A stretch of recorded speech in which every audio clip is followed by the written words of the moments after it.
does it mean to wait? Delay is always difficult, and it's whether we are waiting on hold for that hard to understand customer service representative that lives a million miles away on the other side of the globe who has to mysteriously transfer us again, or we're snailing through a school zone, or rolling your eyes at the never fast enough internet connection. Oh, or one of my favorites, waiting in the doctor's office for an eternity. Waiting is always hard. And what does it mean to wait? And how can we do it better?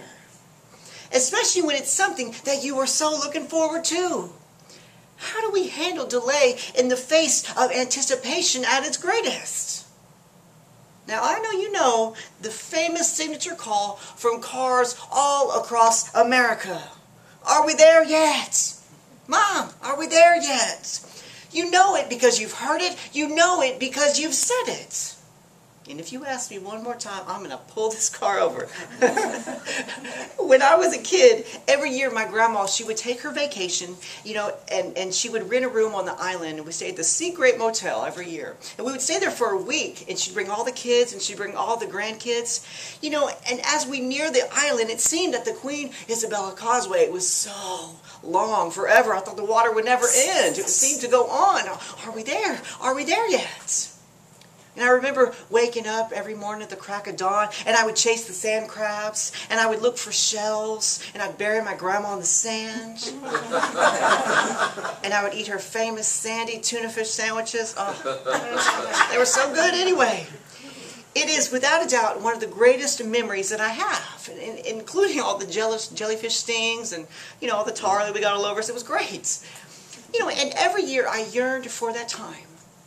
Is it here yet?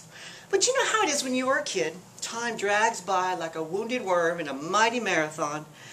It never gets there soon enough. And sometimes not at all. One of the times when I was young, while my parents were divorced, the second time, my dad was coming to take me and my brother to Six Flags Astroworld. And this was a big deal to take us to Six Flags, because really we had not seen him literally in years. And so the day finally came, and we were so excited, and we waited. And we waited, and we waited. Is he here yet? He never called, and he never came. All that waiting for nothing. And so waiting is hard. We can get so impatient sometimes because we want something so badly, because it's so special to us. It's full of great rewards resulting in a flood of joy. We worry that if it doesn't happen right now, then it might not happen at all. And so the wait can seem unbearable. And now that we are grown, there are many great things that we experience delay in. We wait for that love that sweeps us off our feet. Maybe even children to adorn our lives. We surely long to pay off that car and that house.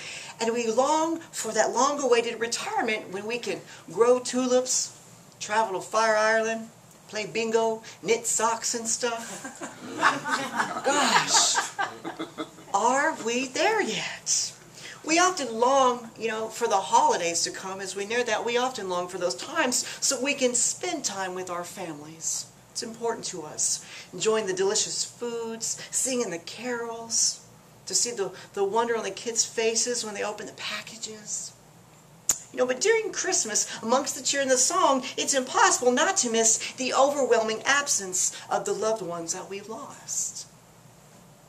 Every sparkly ornament tells the story of a moment of a life treasured, remembered, and celebrated. We dream of seeing the face of an angel, the smile that leaps into a full-on hug when we come in the door. The scent of their clothes riddled with the aroma of the kitchen. And the distinct, resonating sound of their voice barreling with laughter throughout the room. We long for this. We long to see our lost loved ones. We long for the day. And are we there yet? What is so breathtakingly beautiful to me is that whether we are from the new age of today or from ancient eras long ago, we both miss our loved ones so much, and we yearn to see them once again. As we look at our readings today, the people of Thessalonica longed for that day. during this time period, people, they would wake up, it was so near to Jesus' death and resurrection, people would wake up every day thinking, oh, I bet today's the day he's coming. I bet today's the day. Is he here yet? I'm ready. I'm ready. Get the house in order. But as they waited for that day, their loved ones began to pass away over the years. And they became growingly concerned that somehow when Christ came back to take them, that the deceased family might not be coming with them. They were worried about it. And so they write to Paul. And Paul writes back to relieve their fears. He writes back to encourage them. He says, don't worry, Thessalonians. The Son of God is coming. And when he comes, he will resurrect your dead, and you both will spend an eternity together. Do not worry, Thessalonians. And you can almost hear their sigh of relief upon the reading. But Paul says, in order for that day to come, you must wait. Darn. Are we there yet? As we continue to wait all these years later, I wonder if these passages have gained authority or lost it. I mean, after all, it is going on the third millennium now. And as I talked with Roger this week, I told him, I said, well, just based on the numbers, it's probably not likely that it'll happen during our lifetime. Now, if you know Roger, he's very factual. He's very logic-based. He's our little Spock. So I thought he would be pleased with my numerological assessment. But boy, was I wrong. He put me in check. He said, babe, you don't know that. He said, you don't know that. That's not what our faith is about. And in that moment, his faith shined brighter than any logic ever could. And my heart beat his name a little bit louder. He's always surprising me, and that's one of the reasons I love being with him so much. But God is always surprising us too. As we look at the book of Matthew today, we find the people struggling to deal with the unexpected timing of God. Now, I don't think any of us wake up and think, oh, that Christ is coming today. It's not there, but at least it's not like Amos. If you saw it, maybe your eyebrows raised a little bit. He's saying, why would you long for that day? It's going to be terrible. Jesus tells us there's going to be all kinds of terrible things happening. Why do you long for that day? You long for it because it's going to be beautiful afterwards. But even if the world today may have lost that sense of urgency in the anticipation of the second coming, there is certainly no one who longed for Christ's return more than Matthew or the disciples. They yearned to see their friend again, to hear him laugh, to hear him lead, to hear him teach, to see him fish, to see him walk upon the sea. He was their friend. As Matthew writes these verses, he is no doubt dealing with followers who are growing restless as the days go by. Is he here yet? They must have cried out to him over and over. And so Matthew recalls to them a parable of Jesus, one that is unique to his gospel. Jesus tells the story of the 10 bridesmaids who wait for the bridegroom who is late. As the clock ticks by, they all fall asleep with the lamps in their hand. They're snoring. But suddenly, at midnight, the cry rang out, the bridegroom is here, come out and see him. Oh, he's so handsome, come out. And so they all wake up and they fix their hair, they straighten their lace, they pop in a mint, and they run outside. They run outside, hurried. They want to meet him. And even though 10 of them rush out, there was only 5 lamps that were shining brightly in the night. Only 5 of them can see the bridegroom in his strapping, effervescent beauty. It'd be like blindfolding half of the bachelorettes and watching them stumble out of the limo. I like that analogy. But, only 5 lamps burn in the night because only 5 of them took extra oil for the lamp because they anticipated the delay. The other 5 get lost in the dark and they're forced to go buy some. And there's no super Walmart, there's no 24-hour Stripes at midnight, there's no beer bar drive-through to go get oil. And so, they are there in the dark and only the 5 wise bridesmaids get the rose. They get to go into the wedding festivities in this parable, which is heaven in this story. You see, this parable was teaching the people of the time to continue to be prepared for Christ's coming because he is the bridegroom. He says, keep watch because you don't know the day or the hour in which the Son of Man will return. It will be like a thief in the night, it says. Be prepared always. Keep your oil handy. Ignore the probability and expect the unexpected. You see, Matthew, he told this because he did not want the people to lose focus on their day-to-day faith. As they struggled with the obvious delay in Christ's coming, he says, be ready. Don't get caught off guard. And so as we read this and we relate this to our lives, we are reminded to renew our trust in his triumphant return. Most assuredly, the clouds will be rolled back, the trumpets will resound, and the Lord will descend in the same magnificent manner in which he left. That is a scriptural promise to us today. But until then, we are to prepare our lives to be an offering, a living, a breathing piece of art to be laid on the altar of life. We must be a wedding gift wrapped in white, one sealed with the ribbon of kindness, meekness, and gentleness, and with a tag of grace.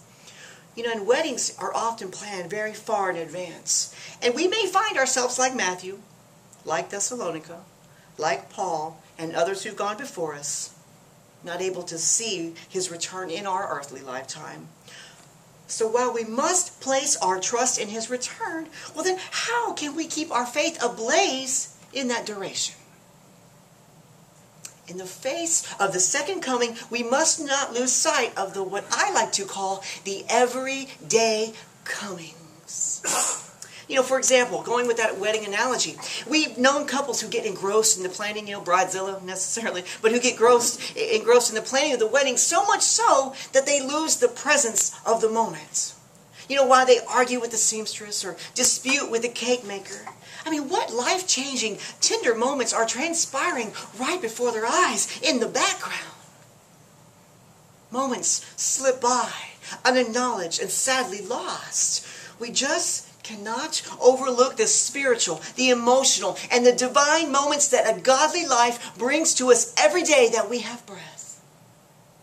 They cannot be overlooked. Jesus uses the parable of the 10 bridesmaids as a cautionary tale.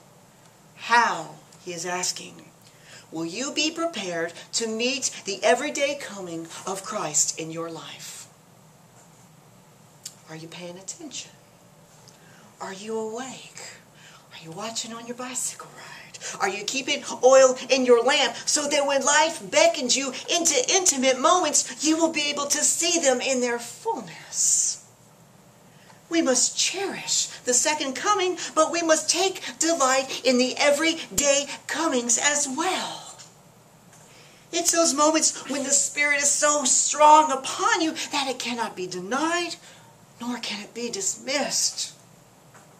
For you must know that it is the very reason that Jesus Christ left the Holy Spirit, so that it could come upon you with clarity, with illumination, with comfort, all culminating in soothing truthfulness to get you to that wedding party, to get you to that eternity, to sustain you until you enter into the festivities. Your eyes must be your lamp, and they must be lit with the oil of presence. Are you there yet? Do not fall asleep in your wait, thus you miss the bridegroom in the darkness. Do not be a stumbling bachelorette. Today, we share the same heart as the church in Thessalonica. Our loved ones are fresh on our hearts, alive in our minds, and awaiting our arrival on heaven's great shore. Together, we wait. But if we can light our lamps of presence to the wonder of now and open it up to a God that is personal and present, just imagine all of the messages from our loved ones that the Spirit of the living God can bring to us every day, comings to us, carried on the Spirit.